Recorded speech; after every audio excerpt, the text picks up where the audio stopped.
Hello అండి, నేను మీ తేజుని. Welcome back to my channel. ఈరోజు మన వీడియోలో అమ్మవారికి ఎంతో ఇష్టమైన రవ్వ కేసరి ప్రసాదాన్ని రుచిగా అలానే సింపుల్గా ఎలా తయారు చేసుకోవాలో నేను మీకు చూపించబోతున్నాను.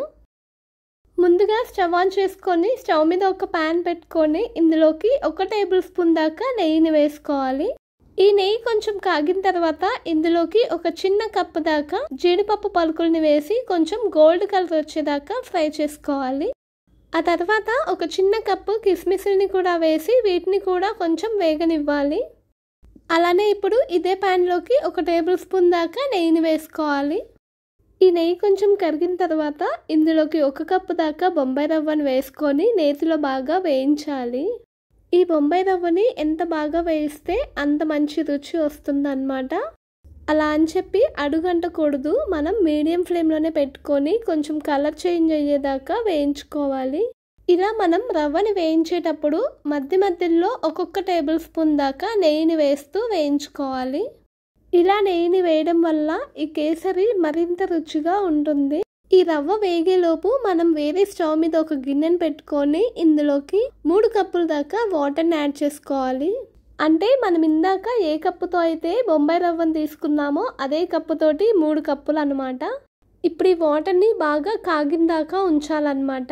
ఇలా రవ్వని వేయించుకున్న తర్వాత ఇందులోకి మళ్ళీ ఒకసారి 1 టేబుల్ స్పూన్ దాకా నెయ్యిని వేసుకొని ఒక 2-3 సార్లు ఇలా మిక్స్ చేసుకోవాలి. ఆ తర్వాత ఇందులోకి మనం ఇందాక బాయిల్ చేసుకున్న వాటర్ని యాడ్ చేసుకొని మిక్స్ చేసుకోవాలి.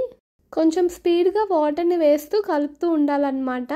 ఇలా ఒక 2-3 నిమిషాలకి వాటర్ని పీల్చుకొని రవ్వ అంతా గట్టి పడిపోతుంది. ఈ టైంలో మనం పంచదారనైనా బెల్లాన్నైనా వేసుకోవాలి. ఇందులోకి నేనైతే ఇందులోకి పంచదారనే యాడ్ చేస్తున్నాను. ఈ పంచదార ఎంత వేసుకోవాలంటే మనం ఏ కప్పుతో అయితే బొంబాయి రవ్వ తీసుకున్నామో అదే కప్పుతోటి 1.5 కప్పు దాకా పంచదార అన్నమాట. ఈ పంచదార మొత్తం కరిగిపోయిన తర్వాత మీకు ఇష్టమైతే కనుక 1/2 టీ స్పూన్ దాకా ఫుడ్ కలర్ని కూడా యాడ్ చేసుకోండి. ఇప్పుడు ఒక 2-3 సార్లు మొత్తం కలిసేలాగా బాగా మిక్స్ చేసుకోవాలి. ఆ తర్వాత ఇందులోకి 1 టేబుల్ స్పూన్ దాకా నెయ్యిని వేసుకొని మొత్తం కలిసేలాగా మిక్స్ చేస్తూ ఉండాలి. ఈ కేసరిలో ఎంత నెయ్యి వేస్తే అంత బాగుంటుందన్నమాట. ఇలా మిక్స్ చేసుకున్న తర్వాత ఇందులోకి 1 టీ స్పూన్ దాకా ఇలాచీ పౌడర్ని కూడా యాడ్ చేసుకొని మళ్ళీ మిక్స్ చేసుకోవాలి. ఆ తర్వాత ఇందులోకి ఒక 2-3 టేబుల్ స్పూన్ల దాకా నెయ్యిని వేసుకొని ఈ నెయ్యి మొత్తం కలిసే విధంగా మిక్స్ చేసుకోవాలి.